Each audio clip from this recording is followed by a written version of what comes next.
Hey everyone, welcome back to the Locked On Steelers podcast. I'm your host, Chris Carter. We've got Nick Farabaugh back on the show. Want to talk about this move of Jalen Ramsey and Minkah Fitzpatrick and the move and what it signifies about Omar Khan's focus on the future and what he sees needing to be different in the Steelers defense. We'll talk about that, who plays safety, and are the Steelers better after this trade? Straight up, all here in the Locked On Steelers podcast. Let's get into it.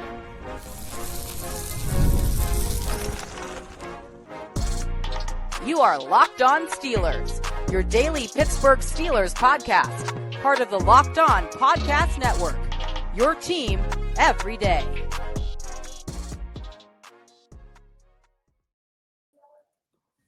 Hello and welcome to the Locked On Steelers podcast. I'm your host, Chris Carter, bringing you your daily dose of all things in the Pittsburgh Steelers. As always, you can find the show on your favorite podcasting apps and on YouTube. Like this video if you enjoy it. Subscribe to this YouTube channel to get all of your daily Monday through Friday episodes, as well as our bonus content. You're making us your first listen every day because we're your team every day. And today's episode is brought to you by FanDuel Sportsbook, the #1 sportsbook in America. Right now, new customers can get $150 in bonus bets when you hit on your first bet of $5 or more. More on them later. As I said before, we're joined by the man himself, Nick Farabaugh. He's back on the show. Nick, how you been, man?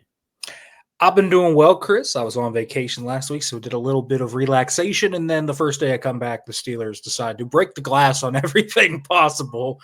Erupt my zen and send it into a frenzy with a huge trade because Steelers are doing that this offseason.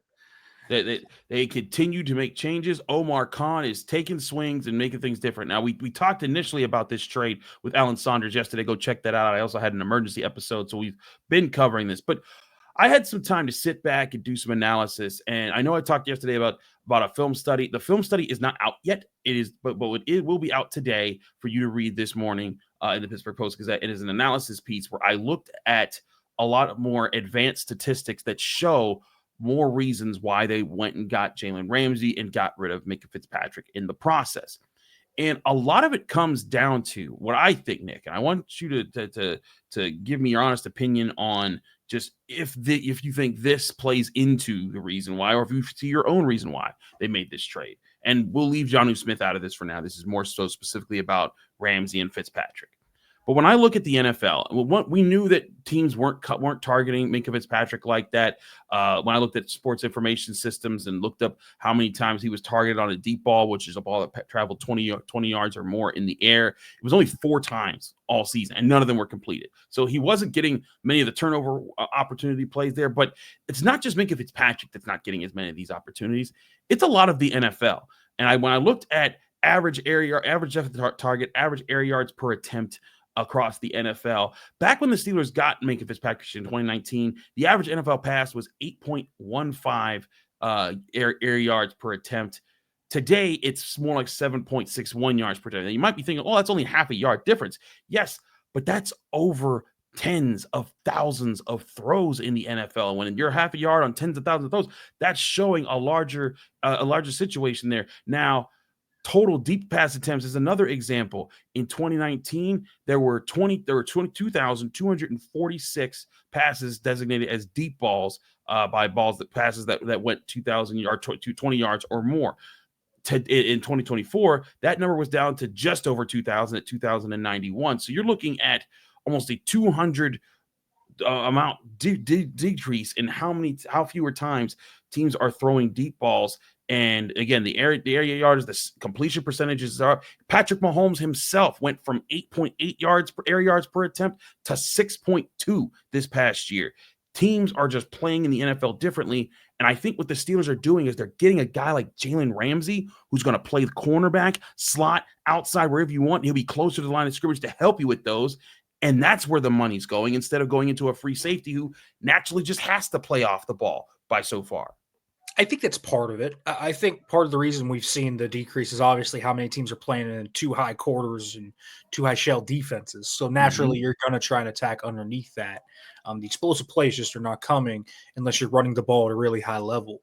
And so that's a key thing, right? Jalen Ramsey's a big dude. I mean, he's 6'1", 215. I mean, he's going to fit in that run defense. He's a physical, willing run defender. He's always been that. And in the slot, they haven't had a big guy like this, Chris. And they haven't had a force multiplier in the run game like that out of the slot since probably Mike Hilton. It's been a long time. Obviously, Hilton much smaller than Jalen Ramsey. And so I think that's part of it. I also think Minkah's lack of splash, it's the obvious albatross elephant in the room, and it was a big part of it. I think you can compare Minkah to Jesse Bates really well here. We're talking about two of the elite free safeties in the game. They both mainly play away from the ball in the post safety kind of area of the field. Jesse Bates signed a big deal with Atlanta 2 years ago. In the first 2 years with Atlanta, he's had 6 interceptions and 4 picks, 2 touchdowns in both of those years. And then he had 3 forced fumbles in his first year and 4 forced fumbles this year. So we're talking about a guy that has just been a ball magnet. And that's when you're talking about a $22.3 million cap hit. That's what you need from a guy like that. Ramsey, on the other hand, ball hawk, big-time playmaker. He can do a little bit of everything. He can blitz. He's got great ability to get those interceptions. And he kind of opens up a lot of what they do too, Chris, I think, when we talked about how vanilla they were last year, specifically with how much they played spot drop cover 3, how little they disguised their coverages, how little they blitzed. All of that, I think, drew back to some personnel. They obviously, anytime they try to do anything, they blew the coverage. I mean, that was a big issue too. So there just wasn't trust from the play caller. Ramsey, Slay, Porter, you got Thornhill, even though I think we'll talk about Thornhill, but he's a veteran that has been there, done that. We're talking about guys that you could trust to play at a high level. And Ramsey is this kind of new age nickel type, right? Chris, look at all the great teams and what they have. Trent McDuffie with the Chiefs is like a great example of this. He plays outside. He plays in the slot. He does a little dime backer. He even gets into safety a little bit. Jalen Ramsey's probably going to do a little bit of everything for this team. Brian Branch with the Lions, same thing. Marlon Humphrey does this with the Ravens a lot. Like, there's just a lot of different things that those guys can do. And I think Jalen Ramsey is going to be the Steelers' version of that. And that opens up schematically so much that they can do. And specifically towards the line of scrimmage, it allows you to be a lot more disruptive. It allows you to be a lot more kind of tricky with what you want to do for quarterbacks, with quick game stuff becoming so prevalent in the NFL. I'm right with you on that. I think that's where a lot of my analysis was taking me to when I was looking at how to analyze what the Steelers were trying to do, and looking more into it. And it was kind of crazy. I went down like a bit of a rabbit hole when it came to this stuff, because I was like, oh wait, look at this. Oh wait, look at this. And I started using like all sorts of different databases, and I was comparing numbers, and I felt like I was in the lab, which is always fun to be in the lab in July. But at the same time, it allowed me to see more and more of those numbers I was talking about, where teams are just, like you said, they're getting the ball out fast. It's today's football. They're also throwing the ball less. Like, I think the amount of total passes is down like 2,000 passing attempts from 2019 to 2024. Teams are starting to run the ball more often, because they're starting to realize, hey, defenses have gotten smaller and quicker, and so we need to run the ball a bit more. And so I think that's part of what you're seeing right there. And, again, you talk about that versatility. Look, Minkah Fitzpatrick was quite versatile. He played left free safety, right free safety, middle free safety. He jumped down in the box when he could. He played a little bit here and there of slot cornerback. But what you're talking about with Jalen Ramsey, this is a guy who played left and right cornerback almost an equal amount last year, according to Pro Football Focus. They charted him at 365 reps at one outside cornerback position, 363 reps at another outside cornerback position. And then he had hundreds of reps in the slot, and not just in like a traditional slot. He was left inside slot, left outside slot, right inside slot, right outside slot. There's several different spots that he would line up, because that's just what he does. He brings to the table this versatility at the line of scrimmage, where he can press a guy, where he can look like he's pressing, but back off into zone, where he can look like he's zoned, but then come up and take away something else. And also, he's a willing defender to get up and stuff the screens passes and help there.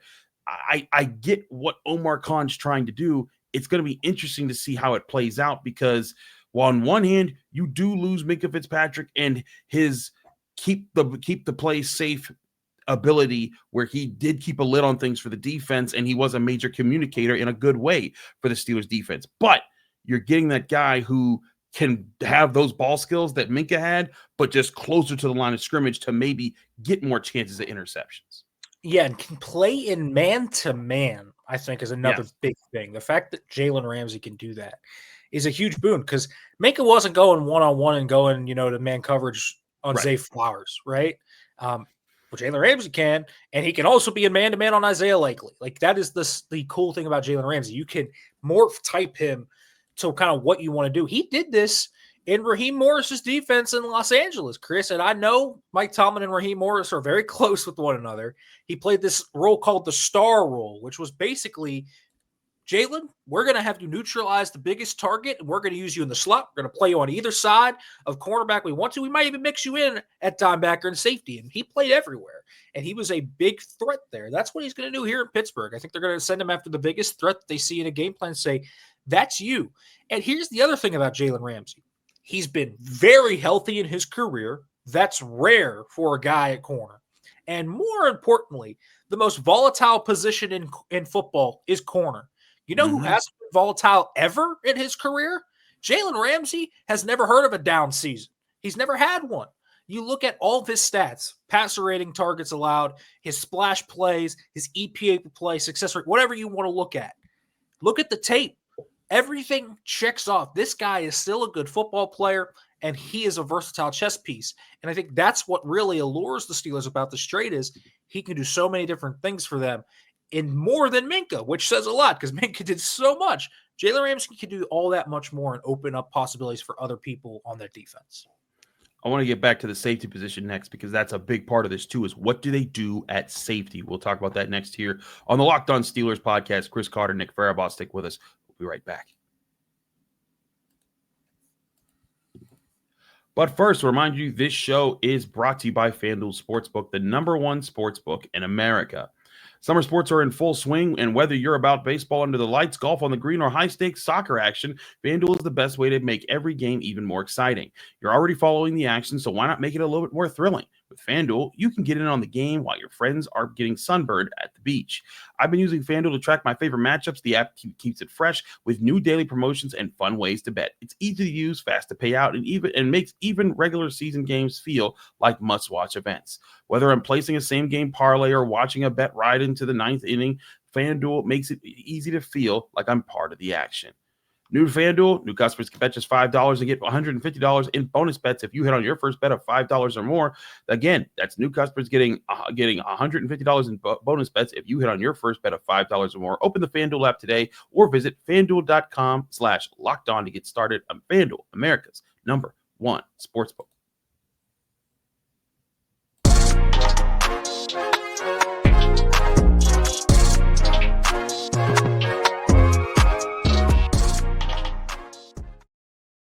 We're back here in the Locked On Steelers podcast. I'm your host, Chris Carter, here with Nick Farabaugh. A reminder, we're not going to be answering calls on this specific show, but do call in at 412-223-6644. A lot of you guys have been calling in since we got since the trade came in and we got to talk about that. We're going to break down as much as we can about this trade and other things we're studying here, and then we'll get back to the questions here soon enough. But Nick, one question I know everyone has in their mind is who plays safety now for the Pittsburgh Steelers? We know Deshaun Elliott's one of them because they gave him an extension. He played pretty well last year, but I think there's some people out there that are asking, can Juan Thornhill be the free safety now? My opinion, Nick, I loved Juan Thornhill as a third safety option. I thought that's a great option. He could play back, which will allow Minkah to be Minkah and fly around and be in different parts of the field a little bit. But now if you're asking Juan Thornhill to be the starting free safety, that's where I do think you might be in a bit of a world of hurt because he's not. I don't think he's that kind of a guy. But I want to ask you, do you think the Steelers absolutely need to go get a starting, not just a safety, not just for depth, but a starting free safety for this defense? 11-11, Chris. That's the amount of games Juan Thornhill's played the last 2 years. He's been hurt a lot. Calf injuries have really hampered him. He's had a lot of soft tissue injuries. And I'll tell you what, I really like Deshaun Elliott, Chris. But do you know why he didn't really stick in one place before Pittsburgh? He was hurt a lot. Mm-hmm. A lot. And I am very worried about that. The Steelers' safety duo right now is talented, but two guys that in their careers have been a little banged up. And Thornhill's tape last year was just straight up not good. I mean, that was the other thing. He was not good last year. He was not good as a tackler. He was not good in terms of his instincts and coverage. There was a lot of bad on Juan Thornhill's tape. Some of it could have been injury related, but he wasn't someone that you'd bought into and say, man, boom, that's the guy that you think he's your starting free safety. There's some options out there, Chris. It's not like Barron out there at free safety. You got Julian Blackmon Justin Simmons will be the big name people bring up. Jordan Whitehead is more of a strong safety, but he's out there. So there are options. Marcus Williams, there are options out there for the Steelers to look at, but they need another safety just for durability's sake. I mean, if Juan Thornhill gets hurt, who's the starting free safety? Like, Good who question. is it? Like, even the intriguing name that people throw around, who is Sebastian Castro. Guys, Sebastian Castro is a box safety. A box safety. And a guy that, like, look, I think it's a good thing that they got him as an undrafted free agent. I'm a little skeptical as far as, like, just banking on it. That's going to work there. But you're right. They need another free safety option, a realistic guy. Now, 3 names that we went over yesterday with Alan Saunders. Justin Simmons, he'll be 32 this season, coming off of another year with the Falcons. Julian Blackmon, he'll be 27 this season, coming off the Colts. And then a Pittsburgh favorite, Jordan Whitehead, former Pitt guy. He's 28 this year, coming off of the season with the Buccaneers. Nick, I say those 3 names to you. Is there one that you pick above all else, or is there another name that you're saying, Chris, you're not even looking at the right guy? I think Julian Blackmon is a really good name for them. I really liked him last year. They were interested in him last year in free agency before they signed Deshaun Elliott. We're talking about a guy that can do a little bit of everything. He can play. He's played the box. He's played free. He's been more of a free safety recently, and he's a guy that fits that mold of what they like. He can be a rangy free safety in the back end. He can be a type of player to you that can be a versatile player. Now, here's the thing. Julian Blackmon is another guy that I think is a little bit volatile in terms of his play over the past few years. But 3 interceptions last year. He was a splash play guy. He's the type of player that I think when you talk about comfort, because I think that's what the Steelers really need at safety. They don't necessarily need a star. They need comfort. Guys that are going to be able to do what they need to do, be gap of sound, be coverage of sound, all these different things, assignment sound football. These are guys that can do it. If you had Elliott, Thornhill, and Blackmon, no one's going to look at the safety room and say it's an elite safety room.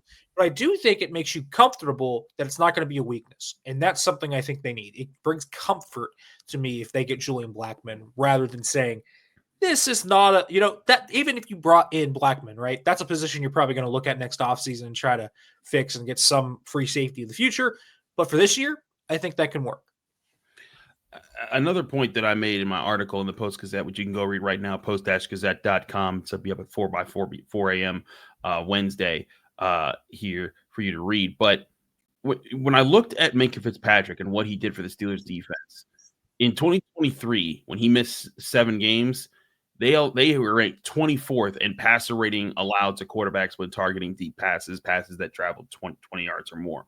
In 2024, even with only just 1 interception, they had the best pass rating when it came to defending the deep pass as far as what they allowed to quarterbacks. And to me, that's a sign of like, look, I know Minkah Fitzpatrick wasn't the splash guy that he had been, but that brings value. And keeping that lid on the defense forces deep teams to have to dink and dunk. And that's why when I saw the Jalen Ramsey trade, I'm like, okay, so they probably gave up a pick or something, because now Minkah Fitzpatrick would have multiple cornerbacks to say, hey, go ahead and try those guys.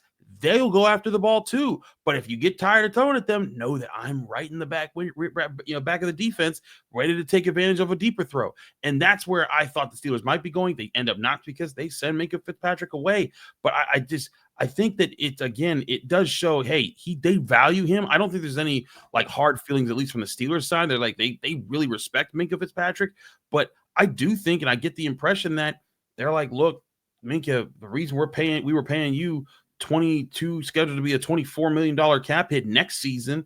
The reason they were paying him those type of numbers was because he was supposed to be a turnover creator for them. And he had been for most of his career. I think it's another important thing to remind ourselves. Like, Jalen Ramsey's been a ball hawk. Minkah Fitzpatrick averages more interceptions per season than Ramsey. And so I give Minkah Fitzpatrick that. But again, the last 2 years, you've seen teams adjust to it. The Steelers are trying to adjust back, in my opinion, and that's why they get a Ramsey here. But the question now is, who do you get at safety? I'm right with you. Julian Blackmon. I think that he's young. He's someone you can put back there. He's athletic. Let him go to work. And the biggest thing that you tell him is your job is to not let the play get behind you. Let the other guys stick to your role. Let everyone else do their jobs, and everything will be fine. Yeah, I mean, I mentioned injuries, so it would kind of be hypocritical of me not to mention that Julian Blackmon played through a torn labrum last year. That's something to keep in mind too. Probably why he isn't signed right now, to be quite honest with you, because he's too good not to be signed right now, to be quite honest with you. If all that kind of checks out, you bring him in for a visit, you do a medical exam, just like they did with Gabe Davis. All of that stuff, see how it checks out. If it checks out, I'd sign him. But it's something to think about. Simmons obviously is a player. I'll be completely real with you. I have not watched a lick of Falcons defensive tape. Yeah. So I don't know how good Justin Simmons was last year, but obviously a name to think about for the Steelers. But I think Julian Blackmon, just based off the tape I've watched and kind of the role he would fits in there. Now, I do think, you mentioned this, but I do think Ramsey's going to figure into this safety room a little bit, not a ton, but in certain packages and what he can do. Sub packages mainly is where I think he fits into this. So he'll be able to do some versatile things. It's not a full move to safety or anything like that, but he will factor into it. But they still need another free safety here, no matter what. So Blackmon would be my choice. I feel you on that. Omar Khan's made some moves. I think it's going to be interesting to see what other moves he makes. I doubt that he is anywhere close to done. I wouldn't be shocked if he did something else this week, next week, or anytime during training camp. I think that the ball is in his court to make a move whenever he chooses to. So we will see what those moves are. But of these moves, I want to ask the essential question. Are the Steelers a better team right now? We'll get to that next here on the Locked On Steelers podcast. Chris Carter and Nick Farabaugh, stick with us. We'll be right back.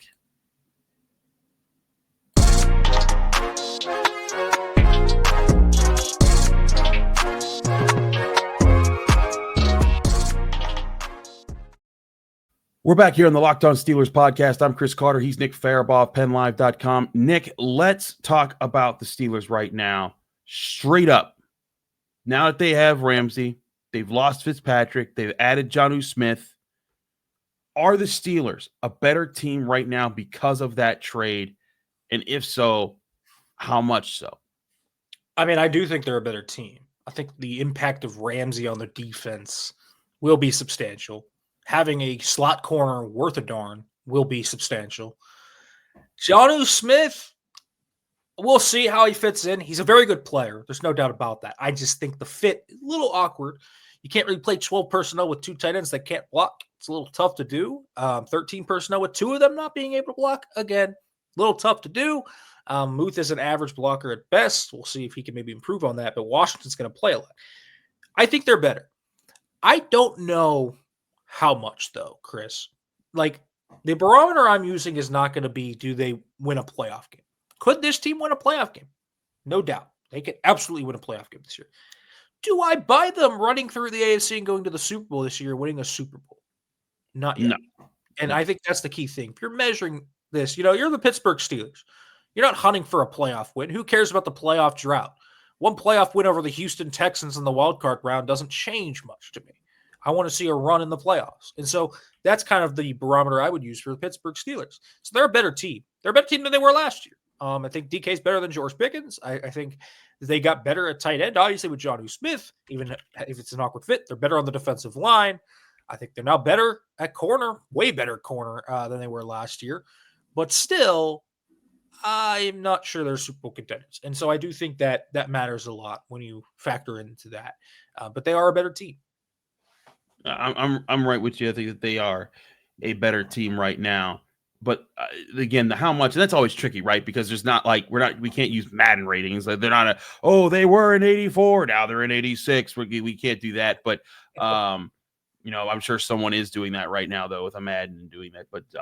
But in all seriousness, I look at Jalen Ramsey and what he could do for the Steelers, and I still wonder what's going to happen at free safety. What's going to happen with the back end of the defense? Because I still think that with all the things that Minkah Fitzpatrick didn't do as far as turnover-wise, he was huge for what the Steelers needed when it came to keeping things aligned in the back end. And yes, there were breakdowns, and he bears part of the responsibility because they were breakdowns, and he's part of the system to make sure that doesn't happen. But so many times so many more times than there weren't breakdowns. Like there were so many times that the fact that there weren't breakdowns was what kept them alive in so many games. And again, like I know a lot of people are saying, oh, the defense is this defense, the highest paid defense, highest paid defense. They have been a top 10 defense for 3 straight years. So, saying that they're bad or they're this or they're that, they have been one of the best defenses in the NFL for 3 consecutive years. And Minkah Fitzpatrick is part of that. And that's why I'm not going to sit here and say that it's just, oh yeah, it's simple. They just, their defense was bad. I think there's been merit to having Minkah being part of that, and he plays a role in that, right? So that role is going to be important. Can they get a guy to come in and just do that role easily, and they don't lose much as far as deep ball protection? That would be amazing. Awesome. Good for him. That'd be a role that would really help them.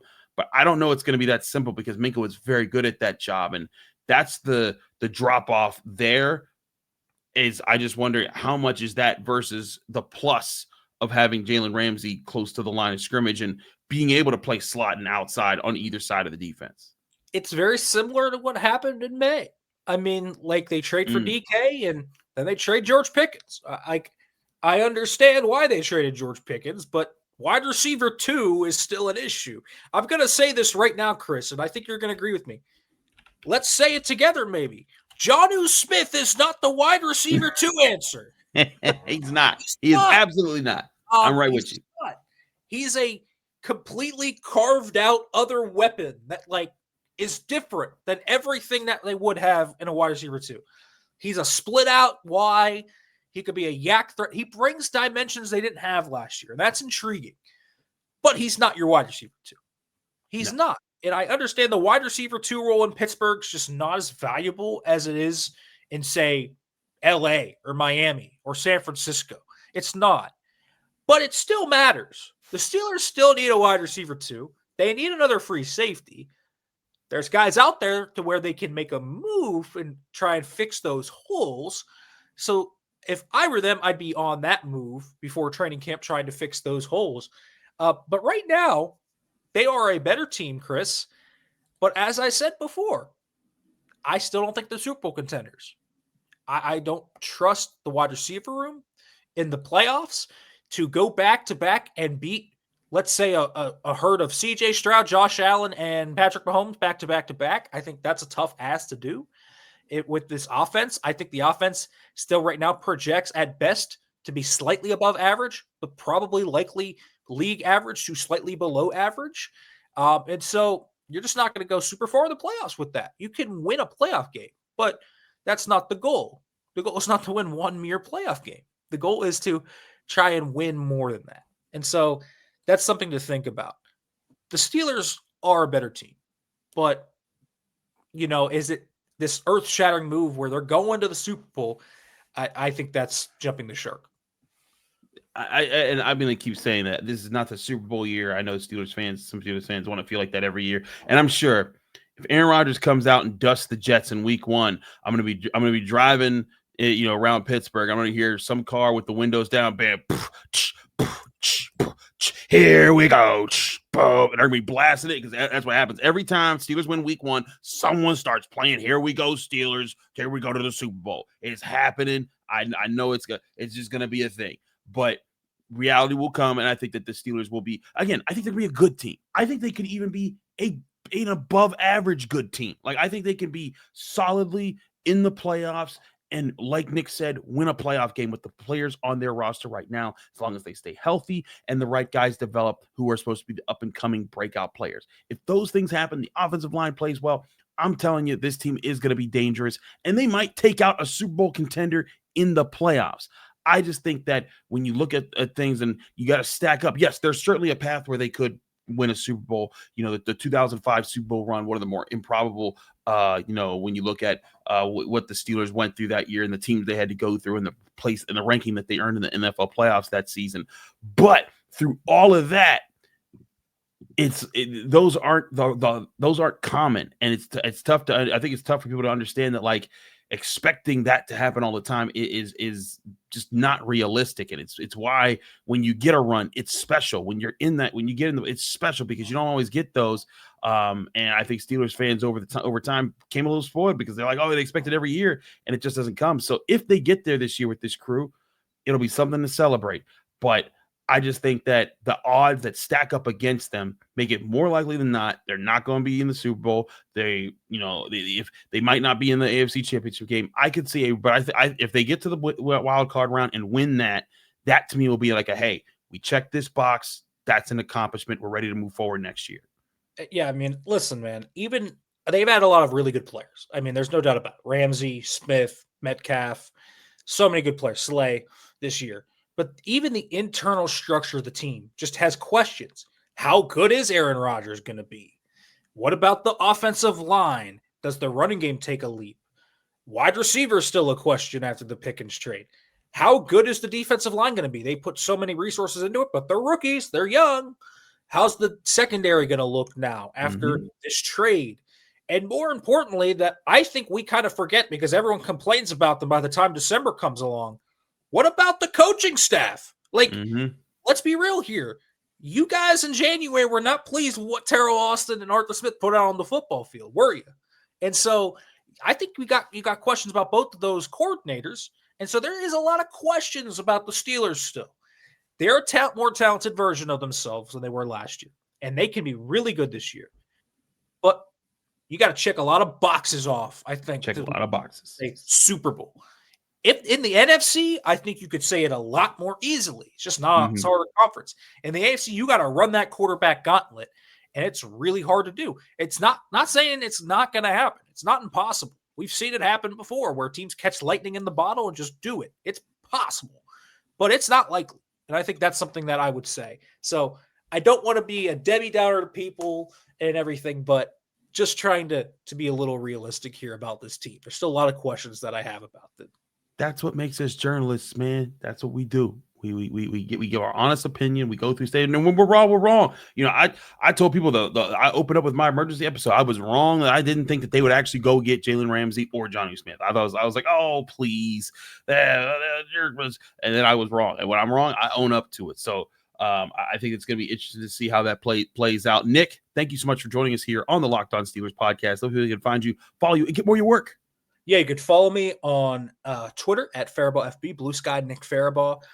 Make sure to check those things out. Make sure to read Steelers covers, PennLive.com/Steelers.